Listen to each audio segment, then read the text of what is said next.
안녕하세요. 여러분의 건강에 책임지는 88건강입니다. 오늘은 많은 분들이 궁금해하시는 주제를 가지고 왔습니다. 바로 근육이 빠질 때 소고기보다 더 효과적인 음식들에 대해서 이야기해 보려고 합니다. 헬스장을 다니시는 분들이나 다이어트를 하시는 분들, 그리고 나이가 들면서 근육량 감소를 걱정하시는 분들이라면 오늘 영상 끝까지 집중해 주시기 바랍니다. 먼저 많은 분들이 근육하면 소고기를 떠올리시죠? 맞습니다. 소고기는 훌륭한 단백질 공급원입니다. 하지만 오늘 제가 소개해드릴 음식들은 소고기보다 단백질 함량이 높거나 흡수율이 좋거나 또는 근육 합성에 더 효과적인 영양소를 함께 제공하는 식품들입니다. 본격적으로 시작하기 전에 하나 짚고 넘어갈 게 있습니다. 근육이 빠진다는 것은 무엇을 의미할까요? 우리 몸은 끊임없이 단백질을 분해하고 합성하는 과정을 반복합니다. 이것을 단백질 턴오버라고 하는데요. 미국 텍사스 대학교 의료센터의 단백질 대사 연구에 따르면 성인은 하루에 체내 단백질의 약 1%에서 2%를 분해하고 재합성한다고 합니다. 문제는 나이가 들거나 운동량이 줄거나 영양 섭취가 부족하면 이 균형이 깨져서 분해가 합성보다 많아진다는 것입니다. 그래서 우리는 양질의 단백질을 충분히 섭취해야 하는 것이죠. 그럼 지금부터 소고기보다 근육 유지와 증가에 더 효과적인 음식들을 하나씩 살펴보겠습니다. 첫 번째 음식은 닭가슴살입니다. 너무 뻔하다고 생각하실 수 있지만 과학적인 근거가 확실합니다. 닭가슴살은 100g당 약 31g의 단백질을 함유하고 있습니다. 반면 소고기 안심은 100g당 약 26g 정도입니다. 단순 계산만 해도 닭가슴살이 약 20% 더 많은 단백질을 제공하는 것이죠. 더 중요한 것은 지방 함량입니다. 닭가슴살은 100g당 지방이 약 3g 정도인 반면 소고기 등심은 15g이 넘습니다. 캐나다 맥마스터 대학교 운동학과의 근육 단백질 합성 연구에서는 저지방, 고단백 식품이 운동 후 근육 회복에 더 효과적이라는 결과를 발표했습니다. 특히 체지방을 줄이면서 근육을 유지하려는 분들에게는 닭가슴살이 소고기보다 훨씬 유리합니다. 닭가슴살 조리법도 중요한데요. 삶거나 찌거나 에어프라이어를 사용하면 기름을 추가하지 않아도 맛있게 먹을 수 있습니다. 양념으로는 허브 소금, 후추, 레몬즙 등을 활용하면 칼로리를 최소화하면서도 풍미를 살릴 수 있습니다.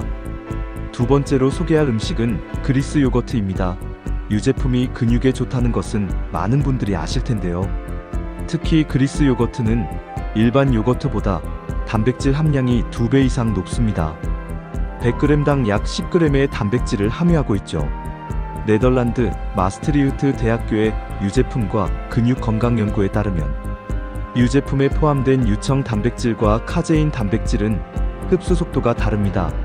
유청 단백질은 빠르게 흡수되어 운동 직후 근육 합성을 촉진하고 카제인은 천천히 흡수되어 밤새 지속적으로 근육에 아미노산을 공급합니다. 그리스 요거트는 이 두 가지를 모두 포함하고 있어서 아침 식사나 간식으로 먹으면 하루 종일 근육에 단백질을 공급할 수 있습니다. 또한 그리스 요거트에는 프로바이오틱스가 풍부해서 장 건강에도 도움이 됩니다. 장 건강이 왜 근육과 관련이 있냐고요? 미국 하버드 의대 부속병원의 장내 미생물과 영양 흡수 연구에서는 건강한 장내 환경이 단백질과 아미노산의 흡수율을 최대 30%까지 높일 수 있다고 밝혔습니다. 아무리 좋은 음식을 먹어도 장에서 제대로 흡수하지 못하면 소용없겠죠. 그리스 요거트를 고를 때는 무가당 제품을 선택하시고 과일이나 견과류, 꿀 등을 첨가해서 드시면 좋습니다. 특히 베리류와 함께 먹으면 항산화 효과까지 더해져서 운동 후 근육 회복에 더욱 도움이 됩니다. 세 번째는 연어입니다. 생선도 근육에 좋다는 것은 많이 알려져 있지만 특히 연어는 특별합니다. 연어는 100g당 약 25g의 고품질 단백질을 제공할 뿐만 아니라 오메가3 지방산이 풍부합니다. 일본 도쿄대학교 스포츠과학연구소의 오메가3와 근육 합성 연구에 따르면 오메가3 지방산, 특히 EPA와 DHA는 근육 단백질 합성 신호 경로를 활성화시킨다고 합니다. 쉽게 말해 같은 양의 단백질을 먹어도 오메가3가 있으면 근육이 더 잘 만들어진다는 것이죠. 또한 미국 국립보건원의 염증과 근육 손실 연구에서는 만성 염증이 근육 분해를 촉진한다는 것을 밝혀냈습니다. 오메가3 지방산은 강력한 항염 작용을 해서 운동으로 인한 근육 손상을 빠르게 회복시키고 만성 염증으로 인한 근육 손실을 예방합니다. 연어 외에도 고등어, 정어리, 청어 같은 등푸른 생선들도 비슷한 효과가 있습니다. 일주일에 2-3번 정도 생선을 식단에 포함시키면 소고기만 먹는 것보다 훨씬 균형 잡힌 영양 섭취가 가능합니다. 네 번째 음식은 계란입니다. 계란은 완전 단백질 식품입니다. 완전 단백질이란 우리 몸에서 만들 수 없는 필수 아미노산 9가지를 모두 적절한 비율로 포함하고 있다는 의미입니다. 영국 엑서터 대학교 스포츠 건강과학과의 계란 단백질 효율 연구에서는 계란의 생체 이용률이 94%에 달한다고 밝혔습니다. 생체 이용률이란 섭취한 단백질 중에서 실제로 우리 몸이 사용할 수 있는 비율을 말하는데요. 계란은 거의 모든 단백질을 우리 몸이 활용할 수 있다는 것입니다. 소고기의 생체 이용률이 약 70% 정도인 것과 비교하면 매우 높은 수치입니다. 계란 하나에는 약 6g의 단백질이 들어있고 특히 노른자에는 류신이라는 아미노산이 풍부합니다. 미국 일리노이 대학교 영양학과의 류신과 근육 합성 연구에 따르면 류신은 mTOR라는 근육 합성의 핵심 신호 전달 경로를 직접 활성화시킨다고 합니다. 운동 후 계란을 먹으면 근육 회복이 빨라지는 이유가 바로 이것입니다. 많은 분들이 콜레스테롤 때문에 계란을 하루에 하나만 먹어야 한다고 생각하시는데요. 최근 미국 심장협회의 시기 콜레스테롤 가이드라인 개정에서는 건강한 성인의 경우 하루 계란 섭취량에 특별한 제한을 두지 않는다고 발표했습니다. 개인의 건강 상태에 따라 다르지만 일반적으로 하루 2-3개 정도는 문제없이 섭취할 수 있습니다. 다섯 번째는 참치입니다. 특히 캔 참치는 가격도 저렴하고 보관도 쉬워서 실용적입니다. 참치는 100g당 약 30g의 단백질을 함유하고 있어서 닭가슴살과 비슷한 수준입니다.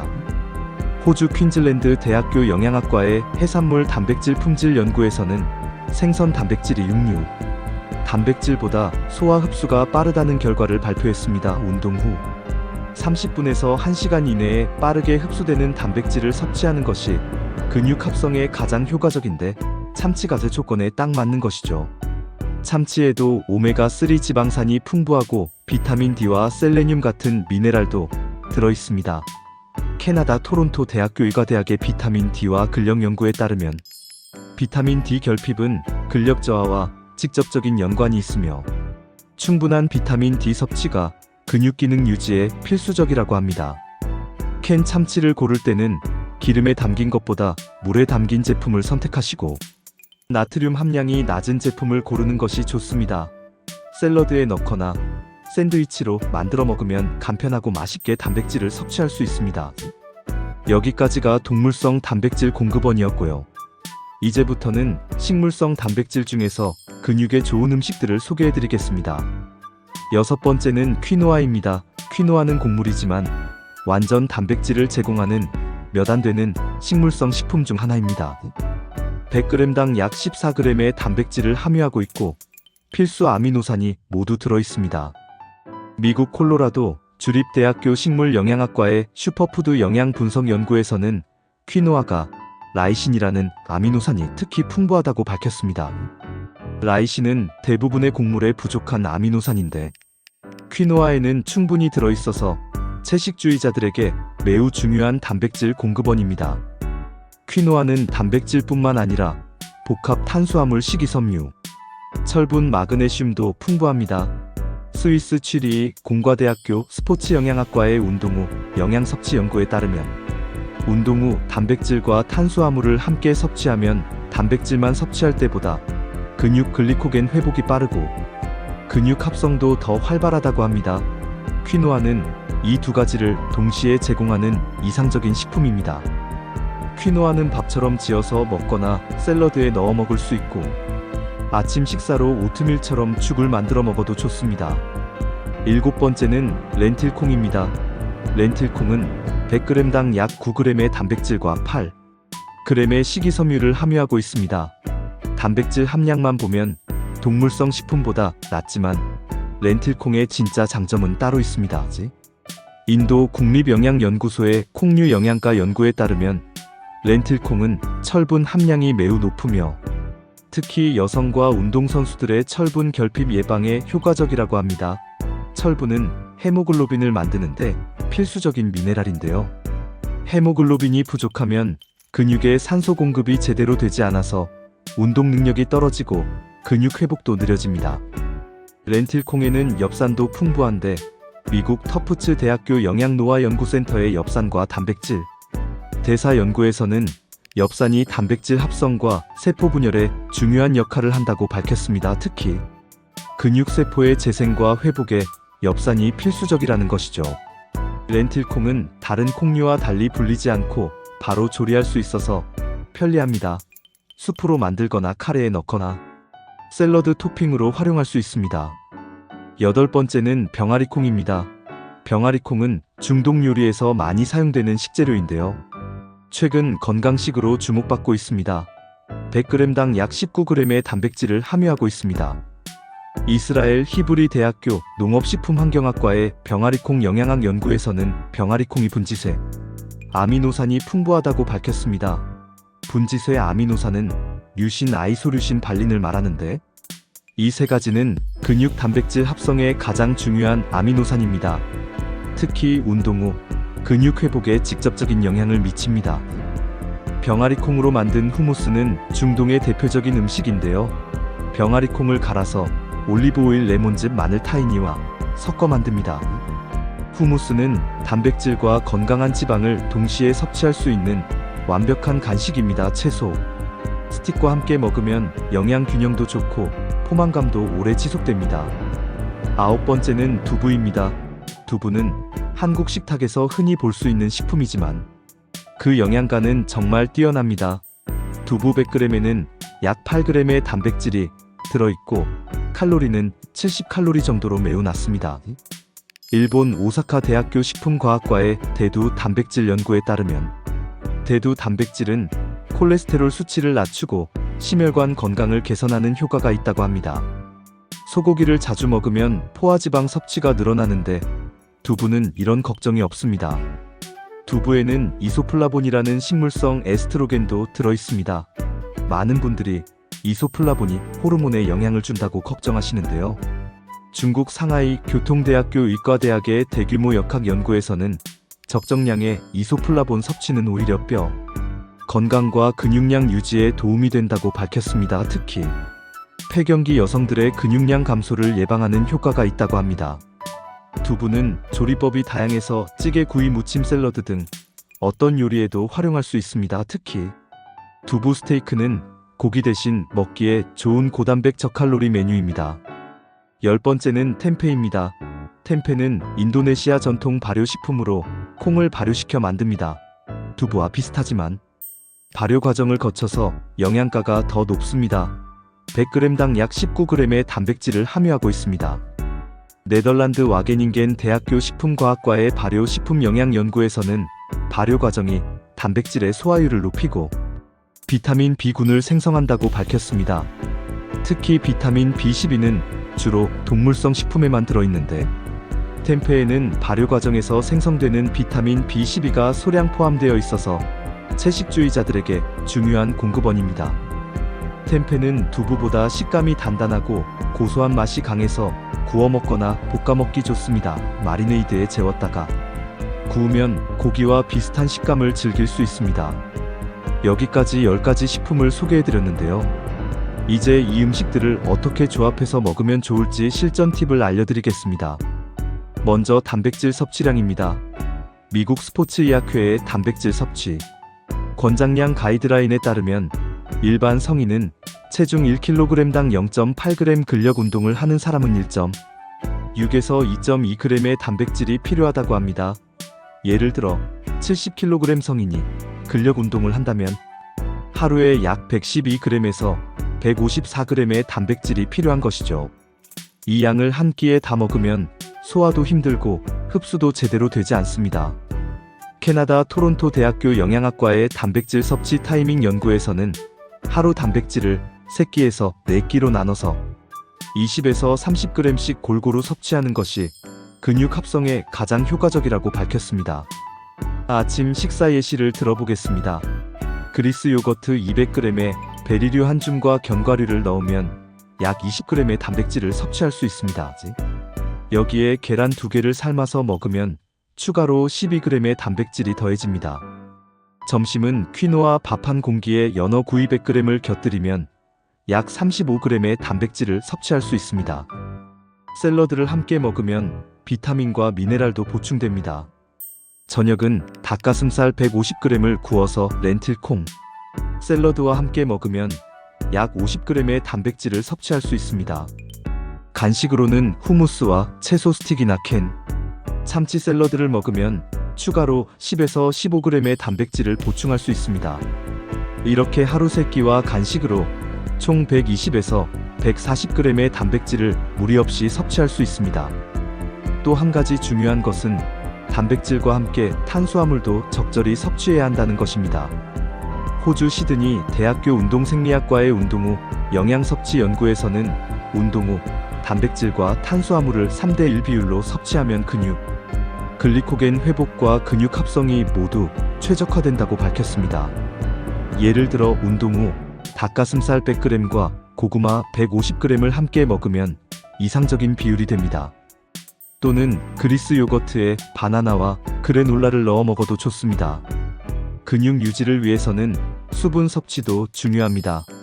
독일 프라이부르크 대학교 스포츠의학과의 수분과 근육 기능 연구에 따르면 체중의 2%만 탈수되어도 근력이 약 10% 감소하고 지구력은 20% 이상 떨어진다고 합니다. 하루에 최소 2리터 운동하는 날은 3리터 이상의 물을 마시는 것이 좋습니다. 이제 많은 분들이 궁금해하시는 보충제에 대해 잠깐 이야기하겠습니다. 단백질 보충제는 정말 필요할까요? 답은 개인의 식습관과 운동 강도에 따라 다릅니다. 스위스 로잔 대학교 스포츠과학과의 단백질 보충제 효과 연구에서는 음식으로 충분한 단백질을 섭취하는 경우 보충제를 추가로 먹어도 근육량 증가에 유의미한 차이가 없다고 밝혔습니다. 반대로 식사만으로 필요한 단백질을 채우기 어려운 경우에는 보충제가 도움이 될 수 있습니다. 만약 보충제를 선택한다면 유청 단백질 파우더가 가장 일반적입니다. 유청 단백질은 흡수가 빠르고 필수 아미노산이 풍부해서 운동 후 섭취에 적합합니다. 식물성을 원한다면 완두콩 단백질이나 대두 단백질 파우더를 선택할 수 있습니다. 하지만 가장 중요한 것은 보충제는 말 그대로 보충일 뿐이라는 것입니다. 진짜 음식이 항상 우선입니다. 오늘 소개해드린 음식들에는 단백질뿐만 아니라 비타민, 미네랄, 항산화 물질, 식이섬유 등 우리 몸에 필요한 다양한 영양소가 들어있습니다. 보충제는 이런 복합적인 영양을 제공할 수 없습니다. 나이에 따른 단백질 섭취도 다르게 접근해야 합니다. 미국 국립노화연구소의 노인 영양 연구에 따르면 60세 이상 고령자는 같은 양의 단백질을 먹어도 젊은 사람보다 근육 합성 효율이 떨어진다고 합니다. 이를 단백질 동화 저항성이라고 하는데요. 그래서 고령자는 젊은 사람보다 더 많은 단백질이 필요합니다. 프랑스 국립건강의학연구소의 고령자 단백질 요구량 연구에서는 60세 이상은 체중 1kg당 최소 1g에서 1.2g의 단백질을 섭취해야 근육량을 유지할 수 있다고 권장합니다. 또한 한 끼당 적어도 25에서 30g 이상의 단백질을 섭취해야 근육 합성이 제대로 일어난다고 합니다. 고령자분들은 식욕이 떨어지는 경우가 많은데 이럴 때는 소량이라도 단백질 밀도가 높은 음식을 선택하는 것이 중요합니다. 그리스 요거트, 계란, 생선, 두부 같은 부드럽고 소화하기 쉬운 고단백 식품을 자주 드시는 것이 좋습니다. 반대로 청소년이나 성장기 어린이들도 충분한 단백질이 필요합니다. 한국영양학회의 청소년 영양 섭취 기준에 따르면 10대 청소년은 성인보다 체중당 단백질 요구량이 높습니다. 특히 운동을 하는 청소년 선수들은 체중 1kg당 1.5에서 1.7g의 단백질이 필요합니다. 여성과 남성의 단백질 필요량도 조금 다릅니다. 일반적으로 남성이 근육량이 많아서 절대적인 단백질 요구량이 높지만 체중당 비율로 보면 비슷합니다. 다만 여성은 생리주기나 임신 수유 등으로 인해 단백질 필요량이 변할 수 있습니다. 호주 디킨 대학교 여성건강연구소의 여성운동영양연구에서는 생리 중인 여성은 철분 손실이 크기 때문에 렌틸콩, 병아리콩 같은 철분이 풍부한 단백질 공급원을 선택하는 것이 좋다고 권장합니다. 또한 임산부는 태아의 성장을 위해 일반 여성보다 하루 25g 정도의 단백질을 추가로 섭취해야 합니다. 운동 종류에 따라서도 단백질 섭취 전략이 달라집니다.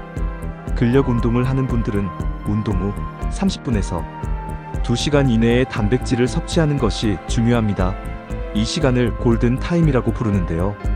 네덜란드 마스트리흐트 대학교 운동영양학과의 운동 후 단백질 섭취 타이밍 연구에서는 운동 직후가 근육, 단백질 합성률이 가장 높은 시기라고 밝혔습니다.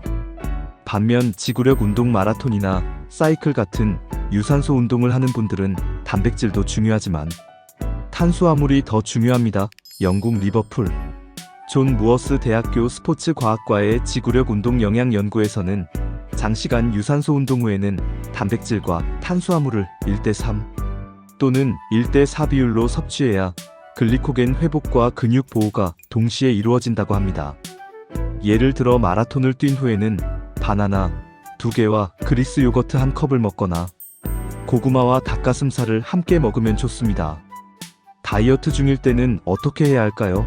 체중 감량을 할 때 가장 큰 문제는 지방과 함께 근육도 빠진다는 것입니다. 캐나다 맥마스터 대학교 운동대사연구실의 칼로리 제한과 근육 보존 연구에 따르면 칼로리 제한 중에는 평소보다 더 많은 단백질을 섭취해야 근육 손실을 최소화할 수 있다고 합니다. 구체적으로는 체중 1kg당 2.3에서 3.1g의 단백질을 섭취하고 근력 운동을 병행해야 근육을 보존하면서 지방만 뺄 수 있습니다. 이때 오늘 소개한 저지방, 고단백 식품들이 특히 유용합니다. 닭가슴살, 생선, 그리스 요거트, 두부, 렌틸콩 같은 음식들로 칼로리는 낮추면서 단백질은 충분히 섭취할 수 있습니다. 채식주의자나 비건 분들도 충분히 근육을 유지하고 만들 수 있습니다. 독일 베를린 샤리테 의과대학의 채식과 근육량 비교 연구에서는 적절한 식단 계획만 있다면 채식주의자도 잡식주의자와 동일한 수준의 근육량과 근력을 유지할 수 있다고 밝혔습니다. 핵심은 다양한 식물성 단백질을 조합하는 것입니다. 예를 들어 콩류와 곡류를 함께 먹으면 서로 부족한 아미노산을 보완할 수 있습니다. 렌틸콩 카레에 현미밥을 먹거나 병아리콩 샐러드에 퀴노아를 넣으면 완전 단백질에 가까운 아미노산 조합을 만들 수 있습니다. 또한 채식주의자는 비타민 B12, 철분, 아연, 오메가3 지방산 같은 영양소가 부족하기 쉬운데 템페 강화 시리얼 견과류, 아마씨, 치아씨 같은 음식으로 보충할 수 있습니다. 필요하다면 비타민 B12 보충제를 복용하는 것도 고려해 볼 수 있습니다. 이제 실제로 식단을 짤 때 피해야 할 실수들을 알려드리겠습니다. 첫 번째 실수는 단백질만 과도하게 섭취하는 것입니다. 일부 사람들은 근육을 만들기 위해 하루에 체중 1kg당 3g, 4g 이상의 단백질을 먹는데요.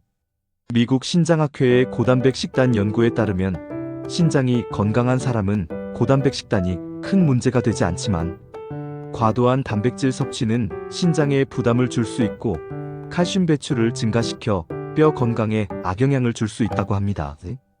적정량의 단백질을 섭취하면서 탄수화물, 지방, 비타민, 미네랄도 균형 있게 먹는 것이 중요합니다.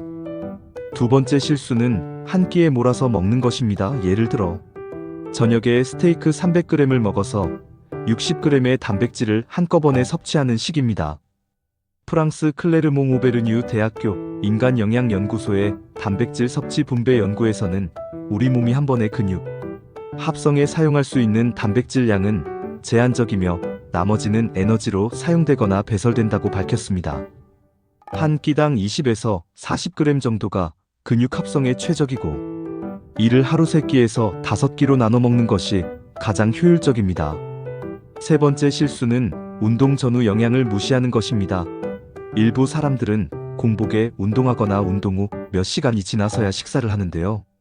미국 텍사스 대학교 운동생리학과의 운동 전후 영양 섭취 연구에 따르면 운동 전에 가벼운 단백질과 탄수화물을 섭취하면 운동 중 근육 분해를 줄이고 운동 후에는 빠른 회복을 돕는다고 합니다. 운동 한두 시간 전에는 바나나와 땅콩버터 또는 그리스 요거트 같은 가벼운 간식을 먹고 운동 후 30분 이내에는 단백질과 탄수화물을 함께 섭취하는 것이 이상적입니다. 네 번째 실수는 수면을 무시하는 것입니다. 아무리 좋은 음식을 먹어도 수면이 부족하면 근육이 제대로 회복되지 않습니다. 미국 시카고 대학교 수면연구소의 수면과 근육 회복 연구에서는 하루 5시간 이하로 자는 사람은 8시간 자는 사람보다 근육 합성률이 약 30% 낮다고 밝혔습니다.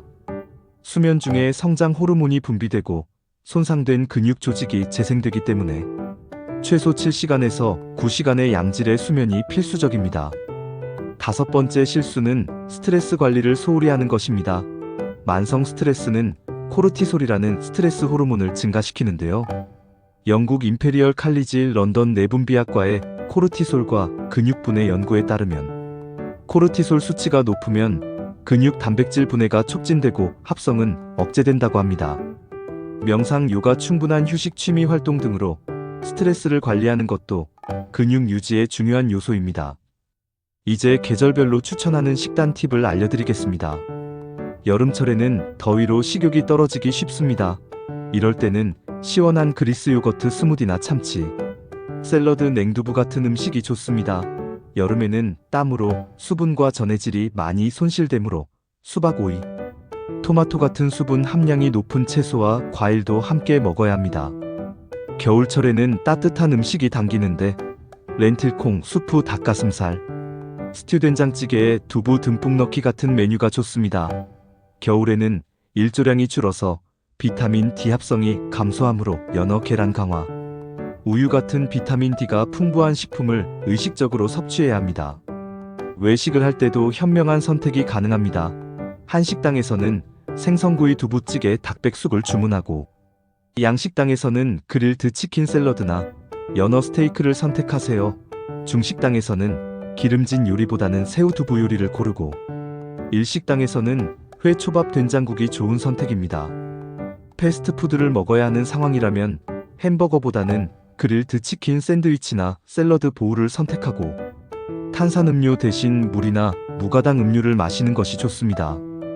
이제 마무리하면서 가장 중요한 핵심 메시지를 정리해드리겠습니다. 첫째, 소고기는 좋은 단백질 공급원이지만 유일한 선택지가 아닙니다.